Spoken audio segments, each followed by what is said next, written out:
Okay, and then they added some new schema that we well, explain to us what this is, because it might even be hard to see for people when they look at my slide now. But yeah, I think this is really cool. So we see lots of examples where implementing certain types of schema.org markup give you rich results. And there's a whole bunch of those in the Yoast product. Excellent, yada, yada, yada. Some of those do more visual interactive things than others. So recipes give you a calorie count, but FAQs and how-tos give you a big fold-out accordion that you can interact with.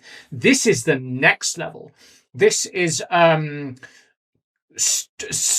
educational questions and challenges and problems, the kinds of things you might see on a school quiz or a test or an exam.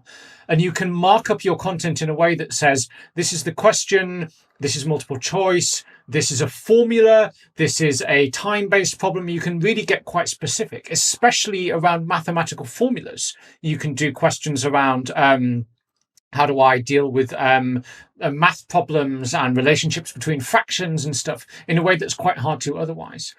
Why that's interesting is there are a huge amount of searches by students and people trying to learn for these kinds of practice problems. How do I calculate the speed of light? What is viscosity? These types of things. And I wonder, thinking about it, how many of those are zero-click searches that actually this is a great user experience. And this is exactly the kind of content that I want Google to be solving in the search result. It's not the kind of thing that I want to have to navigate to a site full of ads to do. This is wonderful, really interesting. And it's a great example of how much further there is to go with schema and why it's so important.